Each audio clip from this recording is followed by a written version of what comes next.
Hello, everyone, and welcome to Team TSI's training today. First, on behalf of Team TSI, we want to thank you so much for your attention and your attendance and your interest in our COVID-19 trainings. Today, you're in for a treat. Today's training is COVID-19 and PDPM MDS impact. Where does it fit? And we're going to go ahead and do just a little bit of house cleaning before we get started and do introductions. So for the GoToWebinar panel, for those of you that are first-time users, if you could just take a second, look for your GoToWebinar panel that may look like the number one picture that I'm showing there. Now, in case yours does not look like that or you can't find it, look at the bottom of your screen, find the blue little flower and click on that, and then chances are either the large panel or this little collapse panel will show up. If it's the collapse version, go ahead and click on the orange arrow. It will open up, and that's where you'll see your options. And I want you to find two different lines. If you could find the question line and the handout line. So in the question line, if you were to click on that, it's going to look very similar to my number 2 picture. The little box that says enter a question for staff. That's where you can type your question in. When you're finished, you hit send. It pops into the question pane, and there's a number of us that are monitoring your questions. Just to let you know, there's so much valuable information we want to make sure you get today. We're going to hold the questions to the end, and if for some reason we're not able to get to your question, we'll send a follow-up, FAQ document to you. So just want to let you know we will be covering questions at the end. So with that, I would like to introduce your team today, and we have Jill Pugh, which is our Director of Clinical Analytics. Many of you have had the opportunity to maybe be on a special call with her or work with her, but she is always behind the scenes, and we're so excited to have her be front and center and share some of her amazing knowledge on what you are really needing some assistance. We've seen and are reading through your polls today, and we understand the importance of today's training. So again, we're privileged to have you. Myself, Dahlia Croft, Kelsey Little, and some of our other experts, Pat Newberry, Greg Seipel, they are also all with us. You've got a number of us that are going to be watching for your questions, and you may hear from any one of us. So again, thank you so much. And Jill, we're really excited to have you be our trainer today. Thank you, Dahlia, for that. All right, so let's begin. First of all, let me just say this. All that you have done, all of you, do and continue to do is appreciated and recognized, truly, truly recognized. No word can describe or define your level of dedication, especially during this pandemic. Truly, we are inspired by you. And what small part we can do to help you is the very least that we can. Now, today's session and goals here on what we're doing. We're going to provide that reminder of appropriate coding, right, of the REI. That didn't change. The actual MDS, the coding of the MDS, none of that changed. The rules are still the rules. We will review the ICD-10 guidelines for coding COVID-19 infections. Discuss that potential impact that COVID-19 has with PDPM, and of course, reiterate skilled criteria. So with that being said, diagnosis coding on MDS did not change. It is still that two-step determination before you can code. For some reason, I'm thinking Texas two-step, but for whatever reason's going on in my head, cha-cha is dancing around. Don't ask me why, but just a reminder for the MDS coding for diagnosis, it is two-step. Step one being that is documented, right, in the last 60 days by that physician, MPPA or CNS, whatever is allowable in your state, through those medical records, be that progress notes, H&P, transfer docs, discharge summary, diagnosis problem list that you can print off, or other resources. But let me stress to you, especially for our OIG happy auditors, when you use that diagnosis problem list, be sure that physician actually says reviewed, accepted, agree, something along the lines, and sign and date. Because OIG literally thinks a lot of times that Those physicians just sign away. They never pay attention. So that's just a little tip. Step 2 is active in that last 7 days. Still has to be active. Does that diagnosis have a direct relationship to the current function, cognition, mood, or behavior, medical treatments, nursing, monitoring, risk of death? Yes, got to look at all that. Active. Don't forget, though, UTIs do have that 30-day look-back period. Now with COVID, that new ICD-10 code U07.1 was effective April 1st, and it was not retroactive, meaning for those claims covering dates of service prior to April 1st, U07.1 did not exist. So again, effective April 1st. And only if it was confirmed by a documentation by the provider.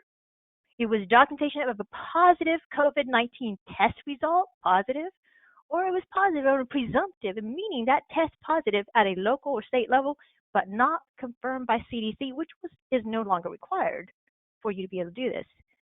And even if it's asymptomatic, but they got positive COVID-19 diagnosis, then it's there. Do not code, though. If it's suspected, it's possible, maybe iffy. Nope, it has to be confirmed. So you're at April 1st. What is it before? Dates of service before April 1st? As of April 1st, where are we going to code? Well, I'm just going to run through these slides here because it's pretty much everywhere now that you have all the final documents for ICD-10 coding in regard to this. But pneumonia prior to April 1st, J1289, and you use that kind of catch-all coronavirus B9729 after. As of April 1st, COVID-19, new diagnosis code U07.1 with your viral pneumonia after 712.89, or J12, I'm sorry, 0.89. Acute bronchitis before J20.8 with B97.29.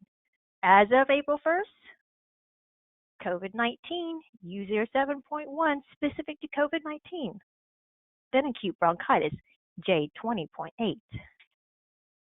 Bronchitis not otherwise specified, J40. Then again, B9729. After, U07.1 with your bronchitis after that, J40. Acute or lower respiratory infection, that kind of not otherwise specified, J22 before, and U07.1 as your primary after. Respiratory infection, J98.8 before April 1st with that B97.29. As of April 1st, COVID-19, U07.1 with that J98.8. Then acute respiratory distress prior to April 1st, dates of service prior to J80 with that B97. Then, of course, as of April 1st, U07.1 with that J80. Altogether, here's one slide that covers all of them. All the diagnoses that you were supposed to use prior to April 1st and as of April 1st. Now, exposure to COVID. Possible exposure, but it was ruled out after evaluation. You would use Z03.818, right, and counter for observation for suspected exposure. Actual exposure to someone who is confirmed or suspected, not ruled out, and the exposed individual either test negative or the test results are unknown. Z20.828, you have contact with a suspected exposure. But remember, if that exposed individual tests positive, you got test positive. Remember again, even if it's asymptomatic, it's COVID-19 diagnosis. Both of these diagnoses, though, are return to provider, cannot be primary. I will remind you of that on a couple others. Screening for COVID. So you got an asymptomatic individual who's being screened for COVID-19. They have no known exposure to virus. Test results are either unknown or negative. Z11.59 and counter for screening. This too is return to provider. Cannot be primary. What about those signs and symptoms? Of course, you want to assign the appropriate presenting symptom. Cough, shortness of breath, fever. Remember, I'm going to stress fever later on. But all of this is returning provider. But you should always assign, provide, show. You're painting that picture of that resident that's going on, everything that's going on. Put those in there. Those are still valid diagnoses, appropriate ICD-10 codes that you should be showing if it's present and it meets the criteria. COVID-19 and PDPM. We already know clinical category, medical management, because it's under pulmonary. So yes, it definitely counts for something. But anything else? No. You're like, what? Why? It's a pandemic. It's affecting everything. The risk of death is high, especially in our population of people who we serve. It is something, but it's not everything. So when you're looking at this, you're going to feel like this. You're going to feel like we do when it comes to trying to manage, monitor, and watch for everything that changes from CMS from day to day, week to week. Heck, even hourly sometimes it feels. But you're also going to feel like this, trying to put it all together and hit that target. No matter what is going on, we still got to roll, move forward. So when you're looking at it, think through this. Don't just focus on the COVID-19 diagnosis. I know it's like in everybody's forefront of their mind. They're looking at it and they're thinking about it, and it's like COVID-19 is all you hear, all you think about all the time now. But you got to roll it back. You got to sit back and say, wait a second.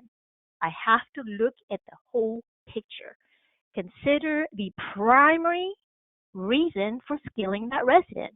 I'll give you an example. You have a resident with CVA. They got COVID-19. CVA is acute neurologic versus COVID-19 medical management. Yes, when it comes to PDPM, nursing is the heavyweight champion. It carries the bulk. But when it comes to those little pennies that add up, those CMIs that add up, those pennies, you have to reel back and you have to make sure you're capturing everything appropriately. Don't panic and jump on COVID-19 as your primary. Consider that PTCMI for acute. Here's an example. 1.27 versus that medical management of 1.13. Or that OT, 1.30 versus 1.18. No, you can have both of both worlds depending on what comorbidities and conditions are present for which you should be looking for. Dig through everything. Leave no stone unturned. So you got pneumonia. Hey, that's that viral pneumonia, J12.89. Yeah, it is. Pulmonary medical management. Nothing, not really, non-neurologic SLP here, components. Nothing for NTA. Nursing, not for the code itself. Let me stress that. Not J12.89, but MDS item I-2000. I-2000. So it's not the ICD-10 code that gives you that nursing component. It's MDS item I-2000. Clinically complex, or did you see that little thing move? Maybe special care high. And it's maybe special care high because fever must also be present. It's one of those combinations, right? And let me remind you what a fever is. A fever is defined as a temperature of 2.4 degrees over your baseline, over that person's baseline, right? So here again, you can't code fever unless it's 2.4 over baseline, or upon admission, prior to your baseline being established, it's 100.4 degrees. So it's not a he said, she said the resident has a fever. I can't say the resident has a fever. It has to be documented. It has to meet that criteria, one or two, based off their area, for you to be able to code on the MDS. Don't ever feel pressured. Somebody says, that person has a fever, that person has a fever. Okay, but unless you have the documentation to back it up that meets those criteria, you cannot code it on the MDS. Ooh, isolation. Isolation is where that, unfortunately, I'm going to just say it, where the money is when it's being able to code for this area. This is where you're going to need to be for that highest revenue to be seen. If not, then of course not. But always consider all those other comorbidities, all those other conditions that may be present. So if all the criteria is met, let's think COVID-19 here. Has an active, highly transmissible infection. Yeah, check. We got it. Precautions are over and above standard precautions. Absolutely. Absolutely. Resident must remain in his or her room. Pretty much, right? You don't see them dancing down the hallways. If you do, oh, whoa, wait a second. Resident is in a room alone and cannot have a roommate. Oh, wait a second. No cohorting. That alone will keep you from being able to code isolation. That did not change. They did not back out of waiving. They didn't say, no, go ahead. You can code isolation all day long for these residents that are cohorting, grouping together. No, the rules are still in place. They have to be in the room privately. And I don't mean a private pay room. I mean privately, alone, no roommate in that room. But if you do have the criteria and their function score is less than 15, look at the difference. You have, for example, a resident with that ES1 for isolation of a 2.93 nursing group. Remember, heavyweight here, nursing carries that most. Versus, say, maybe the resident was on oxygen, 1.34. That rate difference alone is $165 a day, and that was using, I think it was like Tarrant County or something like that, Dallas area. Plus, if you have isolation, you have an additional 1 point. So combine those two together, you're looking at another $183 or so a day. That adds up. Okay? You got to consider all the stuff. But what about all those other symptoms? Coughing? I can cough all day long. It's not going to count for anything. However, I got shortness of breath. Again, shortness of breath is maybe because for you to code that and get the reimbursement for it, it's in combination of COPD, I6200 on the MDS. So shortness of breath with COPD. Nah, you may not have it, so no, nothing there. Fever, again, stressing fever in the criteria fever of 2.4 over baseline or 100.4 at admission with no baseline. And here you go, combined with either that pneumonia, vomiting, weight loss, or feeding tube. It's tricky. So here again, you're looking, you're thinking, oh my goodness, I have this, I have that. Well, yeah, you do have it. You should code it only if it meets the criteria. But will you get reimbursed? Depends on the combination. If there's one that's needed, that you would have. Think of oxygen alone. UK oxygen, clinically complex. Oxygen with respiratory failure, special care low. Here, you're digging through and you're looking, and you basically have to search through that criteria. You got to look, you got to dig. Remember I said, leave no stone unturned. You're going to need everything you can. But you're going to have to think through it. Don't just get code happy and get it done and slam the job. I know you're going to feel like you're rushed, but here again, it's not just about the revenue and reimbursement. It's about the accuracy of reflecting that resident for which you can provide a proper plan of care, right? We're here to take care of our residents. We want to do it right. We want to reflect them correctly. We want to provide that care. With that comes reimbursement. Accuracy comes with proper reimbursement. Now, let's talk about this. Okay. One thing I have to stress too is, of course, if in doubt, ask your state, reach out, get clarification. But one thing I had to do when I was talking and thinking about this waiver, and I'm sure you guys all feel the same way, is I had to quiet the noise in my head from everything I was reading outside of CMS's waiver, everything I was hearing, and I had to really sit back and say, okay, what is really written in this waiver? I wish CMS would clearly, black and white, say it exactly with all the scenarios and everything that's possible to cover our bases so there is no question across the board. But that apparently is never how CMS seems to do things, right? That being said, let me go over this piece of the waiver with you. So CMS temporarily, right? Temporarily is waiving that requirement for that 3-day prior hospitalization. Yeah, we got that. We know that because, right, for that coverage stay, for the this emergency. this pandemic, this emergency going on right now, they're temporarily waiving that 3-day prior HOS.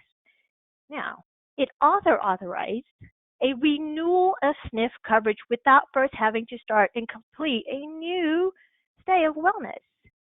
Okay, cool. That sounds great. You think that through and you're like, okay, great. This waiver, will apply only for those beneficiaries. All these little red and underlined, I'm stressing little pieces here, who have been delayed or prevented by what? The emergency itself from commencing or completing the 60-day wellness period that would normally have been required for you to start over. So, by contrast, for example, and they use one example everybody has talked about and discussed, a two-fed resident. If that patient has a continued skilled care need that is unrelated to the COVID-19 emergency, why would they put that? Unrelated to the COVID-19 emergency. Okay, they're basically saying, so no issue with COVID-19? No. This beneficiary would not regenerate, could not continue unskilled, because it is that for which is preventing the beneficiary from beginning the 60-day rather than the emergency. Here again, bold red, underlined, everything they're saying is related to or not related to COVID-19 emergency. That being said, I had somebody say to me too, just recently, if I can stand on this waiver and basically argue exactly to the words that they use in this waiver, then by all means, could the resident continue skill for something? Could that two-fed resident who developed COVID-19 continue? I'd argue this. This is what they said in the waiver. Now, could it have been written better? I wish they did. I truly wish it would. So, in regards to skilled need, none of that was waived. Services must still be delivered on a reasonable and necessary basis. When and how often? Daily. That didn't change either. And remember, you guys, it's not about the diagnosis. It's about that condition for which it is affected, right? It's the cardiovascular system. It's that respiratory system, whatever is going on. That's for what you're skilling. It's not just COVID-19. It's everything. It may be pulmonary. It may be your circulatory. It may be whatever. But it's everything for which is affected by it. You got management plan care, you got observation assessment. Who knows, if the residents receiving IV fluids for whatever reason, you got direct skill care, you have it. Document. This is going to be important to document. Don't forget, even though you have that waiver, that submissions can be delayed, whatever, you cannot bill. That did not change. You cannot bill for Medicare unless the MDS itself, that PPS assessment itself, has been submitted and accepted. That still must occur. So unless your company, your facility is able to delay billing, make sure PPS still continues. Setting the ARD date, timely, still there. You should be. If you got a problem with it, you got to figure out how to do something because you can't do something properly or timely. Reach out to your state for further guidance. That's what you need to do when in question of what you are able to do. Anyways, here we are. There are questions, and that's pretty much in my presentation, but we will open it up to questions now. Wonderful. Thank you, Jill. There is a couple questions in. So the first one is, can you code isolation if the resident is in droplet precautions or possible exposure to COVID? You have to meet all the criteria. Remember, it's active infection. Even if it has symptoms of it, there has to be symptoms. You got something going on. But remember, all the criteria for coding isolation is not changing. You have to meet each one. If you don't have an active infection, you don't have symptoms for infection, then no. But remember the rules of that. For precautions are over and above, right? For transmission-based precautions, the contact droplet must be in effect. All that is still there. So depending on if the resident meets all that criteria, then yes. If not, no.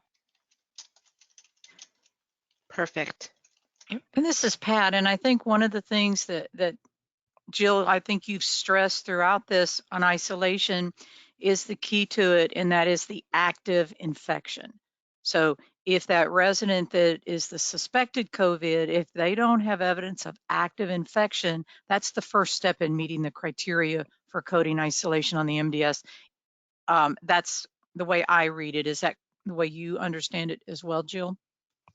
Yes, and it's clearly stated in RAI. It gives an example: symptomatic and/or has a positive test. And of course, if there's no positive test, but you got symptomatic, and you're believing it's probably to be COVID, then sure, you've got all that criteria met.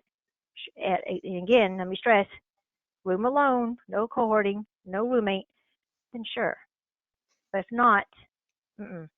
If you can't stand on the rules, I wouldn't code it. Thank you. Here's another great question.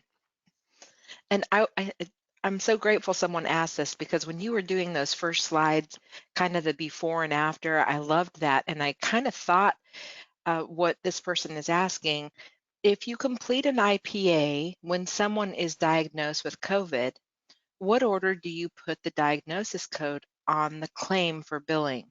Do you continue with the original principal diagnosis as number one, then COVID, then therapy? Well, what dates of service you're doing the IPA cover? Think about the whole stay, right? You're not doing a claim for the 5-day or the prior IPA, then an IPA. You're doing the claim for that month of services for which there's no discharge in between, basically. So you don't have two different stays per se in a month. You still focus on what is the primary reason, the primary diagnosis for which you're scheduling a person. COVID-19 still counts, but you may have medical management already. You may have whatever maybe, who knows, major joint. You may want to consider your IPA, but then again, when you're doing it, depending on what's clinically appropriate at skilling a resident, you still use that primary. If it is COVID, then COVID would be your primary. That would be the primary diagnosis, and whatever manifestation codes after that. But if you're thinking about doing an IPA, make sure it's well worth the time, and especially if you're coding isolation. Again, that is a heavy hitter when it comes to reimbursement for nursing. But always remember, what are you really skilling a person for? What's going to be primary on that claim? What are you needing to do? Because you're not just thinking about the IPA, you're thinking about that whole service state in that month for that claim. Hope that helps. Thank you. There's a question about further clarifying the 3-day hospital stay waiver.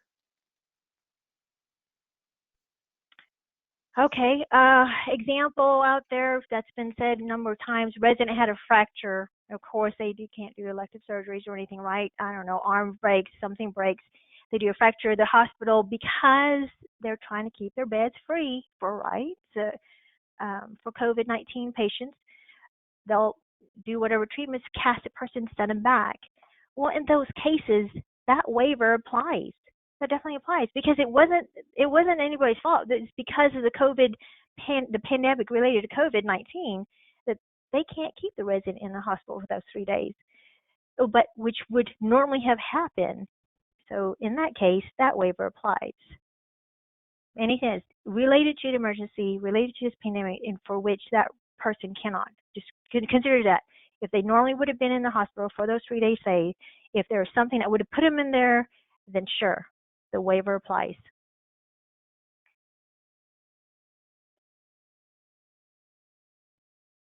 Wonderful, thank you. A few more questions are coming in, so I thank you, everybody. After completion of antibiotic and re-swab, the resident is still positive, but no other symptoms. Can you still keep them under Med A secondary to isolation? And it's kind of a question of, is that right? Well, this is how I look at it. Remember, you can only skill for if there is a skill need, right? There is no in case of, per se. If the resident's clear and your physician says it's clear, everything's, clear, clear, clear. But careful with this. You may not have the symptoms. You may not have the shortness of breath. You may not have that coughing. You may not even have fever. However, like in all things that we see, whenever residents are recovering from something like this, or even pneumonia per se, right? They're in a weakened state. I don't know about you, but I have friends who are young and glorious and they already get sick and it takes them a while to bounce back. Our patients, our residents are no better. In fact, it's harder for them. So you actually may have a reason to continue them.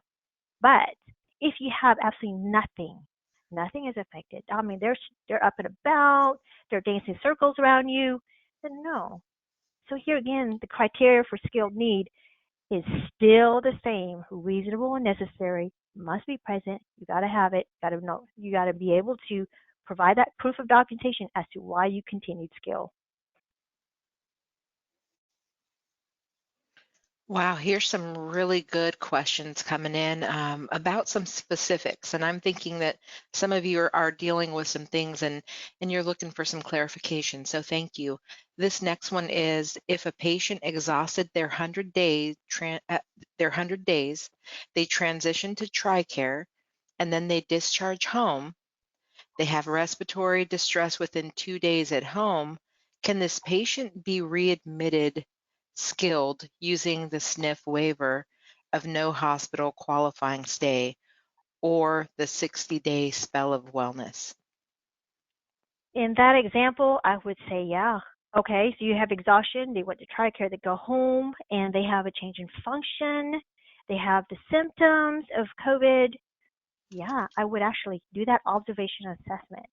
You can monitor for those cases because here again, you have a suspicion of it. Sure, your doctor is saying, okay, even if you don't even have a positive test result yet, sometimes it takes time, and even if your facility even has the ability to do it quickly and or timely or even get it done. But that being said, in related to the waiver, 3-day check, the 60-day renewal period check, you can scale them, bring them back. Waiver applies in this scenario that you described. Thanks, Jill. That was really good. And ironically, someone asked another question right after that question, and it's kind of similar, but I want to make sure if there's any clarification needed that maybe you can make sure that we clarify. This one says, please clarify if days are exhausted and a patient has an illness related to COVID, the 60-day wellness break does not apply. But if the illness is unrelated to COVID, the 60-day wellness break applies. Wait, say it again. I heard if it's related, applies. If it's unrelated, does not apply. Is that what So you it just looks said? like someone is asking us to clarify that if the days are exhausted and a patient has an illness relating to COVID, the 60-day wellness break does not apply. But if the illness is unrelated to COVID, the 60-day wellness break applies. And that's pretty much how, quite frankly, I understand it too. Okay. Again, you can ask to reach out to your state, get that clarification. But in every piece of that webinar, and I highlighted in red and bold, related to the emergency or unrelated. Using those words is telling me directly saying, hey, if you have something that is related to emergency, and it may not be straight up COVID-19 that they have a diagnosis for or whatever, but it's something that happened for which there was change.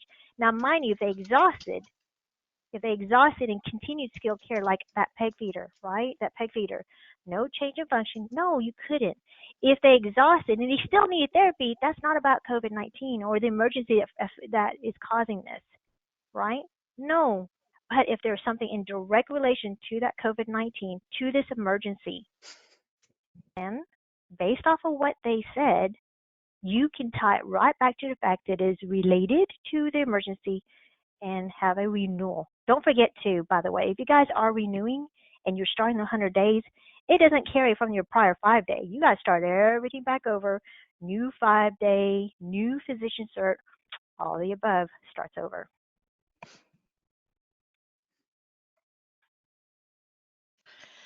We're continuing to get a few more questions, and obviously, there's a need out there. We are still under time, so There's, probably about 5 or 6 good questions. Is it okay if we continue to hit Sure. some of these? And if we run out of time, we can, definitely do a Q&A form for everyone so you have a great reference document. So thank you, everyone. The next one that I'm seeing is, do they need to have an IP diagnosis, or can OBS be used to waive the 3-day stay?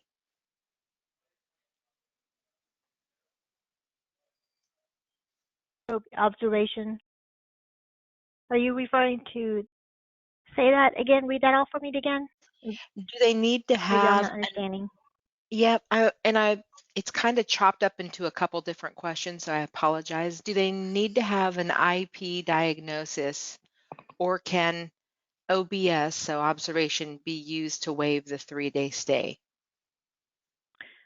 Okay.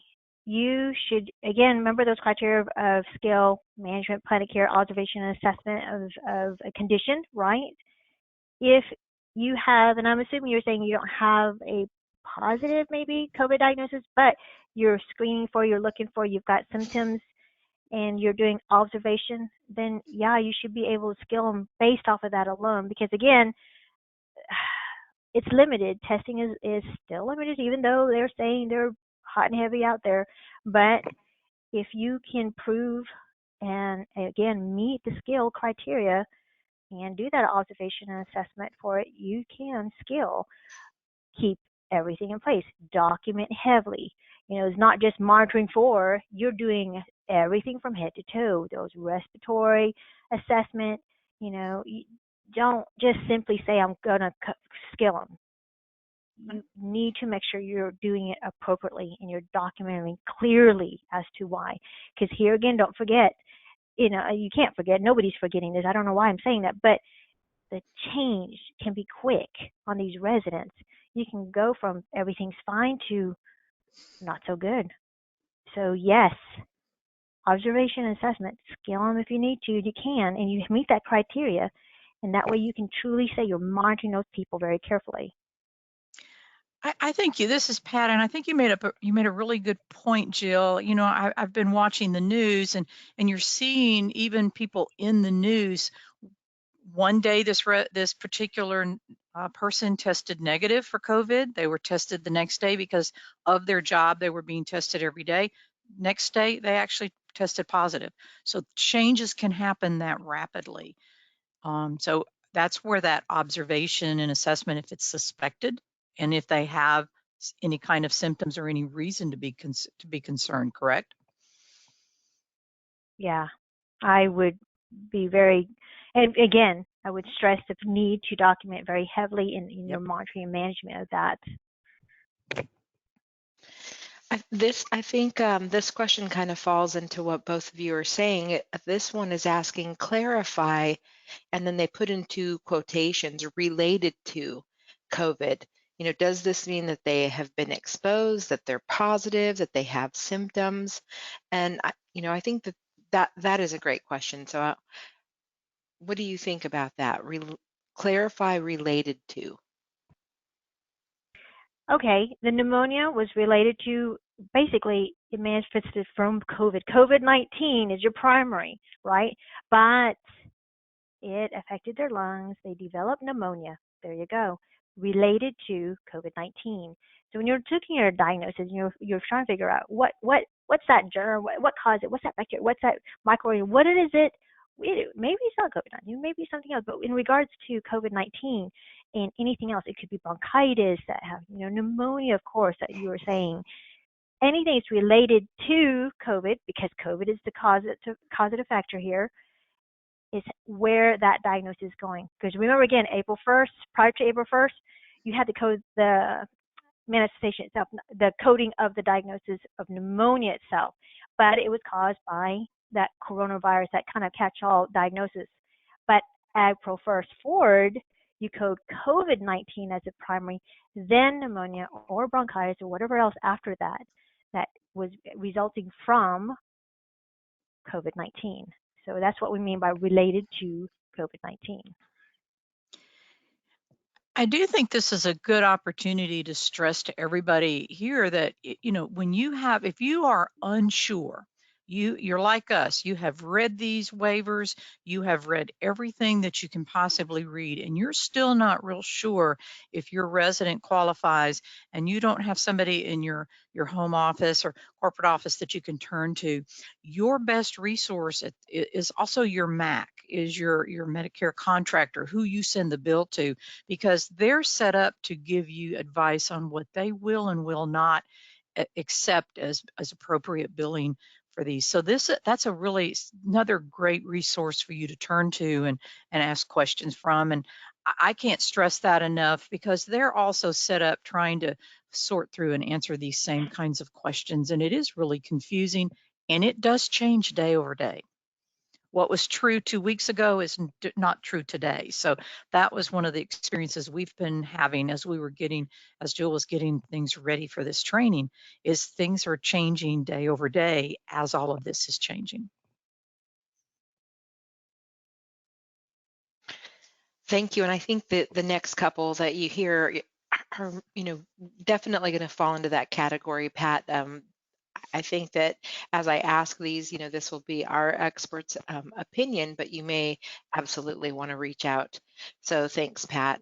This one is if the resident is confirmed COVID-19 in the hospital and tested negative 2 times before admission to a SNF and was put on strict isolation for precaution for 14 days, can I code isolation, and also can I use the COVID-19 as a diagnosis?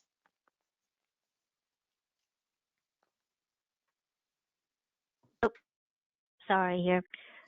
If remember, it's symptomatic and active. That's part of the criteria.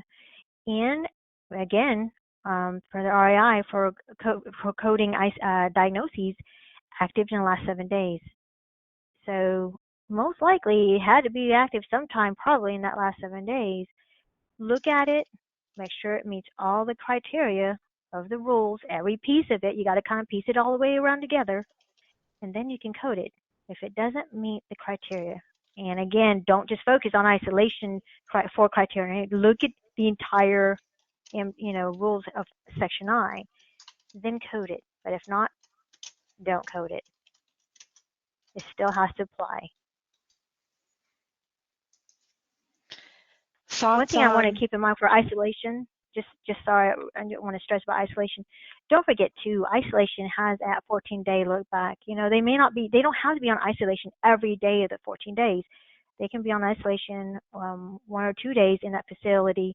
Maybe they're clear. You can still code that. So don't forget, it's in the last 14 days where they are on isolation. And I know it's not related to that question, but that's something I needed to stress and remind everybody that it's not a daily in the last 14 days. It occurred in the last 14 days.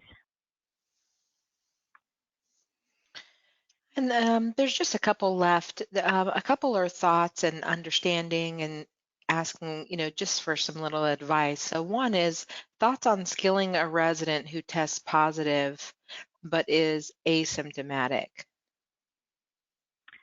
Scale them. Management and plan of care, of course, you're monitoring, but observation and assessment is going to be key, because again, we're stressing the person's could have a change in function in a blink of an eye, and so even if they are asymptomatic and they have that diagnosis, don't take it for granted. Something could happen very rapidly, and before you know it, everything goes south. So consider observation and assessment for those residents who are positive but asymptomatic. Wonderful. There's one about any advice on how to determine whether a Medicare managed product is allowing skilling in place under the same criteria.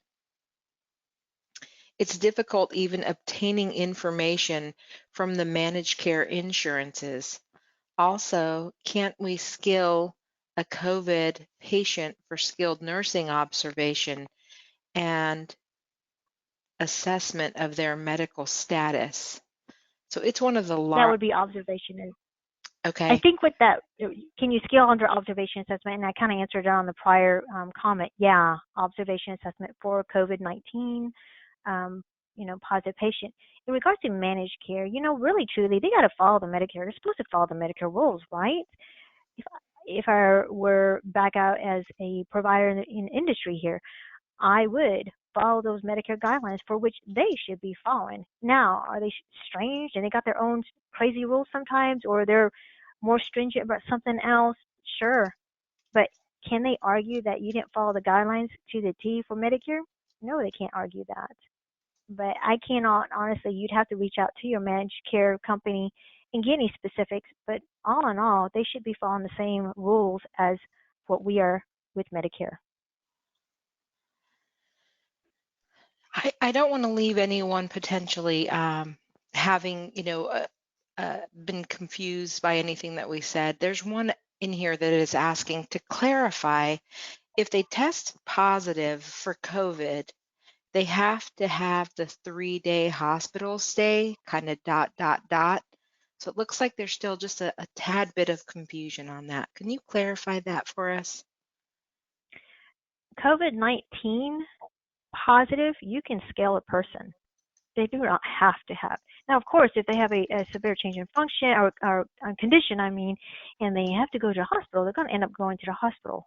But in those cases for which they are positive and they're not to that point yet, in the hospitals, remember, they're trying to keep their beds open for those cases for which they need a hospital stay, then you can scale them, though. That waiver applies. You can scale them. You don't need that 3-day stay.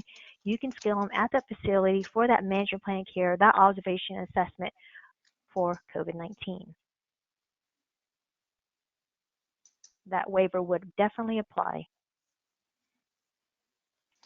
The very last one, and we're at time, so I want to be very mindful of everyone's time and thank you all. This last one is my understanding is the resident needs to have begun his spell of wellness in order to be eligible to waive the 60-day spell of wellness. We can't extend the 100 days. Is that also your understanding, Jill? Well, it depends on the case. You can have a new benefit period of 100 days if that person meets the criteria of the waiver. So I'm not quite sure I understood the question, but here again, just like that 3-day hospital stay, if the waiver is meant for the additional 100 days, meaning here again, they were in the process to start their wellness period, but they didn't or couldn't finish or start or even continue because of COVID-19, or even the emergency related to COVID-19, then they would apply for that waiver would apply. That new renewal period would apply. They don't have to go full 60 days of unskill before. But let me stress to you again, if the resident exhausted their days and they continued at a skill level unrelated to the emergency, it does not apply to them at all. Something would have to occur in which the emergency, the waiver applies for them to be able to get that new 100 days. Wonderful. Well, there are quite a few more questions that came in. We want to thank you all so much for your attention to this. I'm going to go ahead and get all these questions in a format for Jill and our experts, Pat and Greg, to review. We'll go ahead and put a Q&A document together and we'll send it as a follow-up to everyone that attended today. So these are great questions. I see more coming in. So thank you all. Is that okay, Jill? And we can go ahead and finish Oh, up? absolutely. Okay. Sure. And you can So, also, if you have additional questions, I would say you could go ahead and send them to, and Dahlia, correct me if I'm wrong, training@teamtsi.com, so we can continue to get those questions as we gather them. perfect. Yes, that is exactly correct. Thanks, Pat. That is perfect. And thank you all so much. I'm seeing now you're all jumping in and saying thank you and how great this was. So thank you, Jill, for putting this together. We are so excited to be a part of your team. We can't stress more that we are definitely here trying to do everything we can on our end. And I hope that you're really enjoying that the team has stepped up and done so many great webinars like this one. If you haven't already noticed, you can go to our website and we have put them all there with the recordings and the handouts. We'll also be sending a link so that you will have the recording, the handouts, and then again, we'll be doing that Q&A document for you. So thank you all for your awesome feedback already. Thank you, Jill, again for doing this, and thank you, Absolutely. Greg and Pat, and just being a part of a great team. So thank you, everybody. I think Bye. that Thank you concludes all. our webinar. Yeah, thanks, Jill. Thank you all for all of that you do for our clients. Thanks, Pat.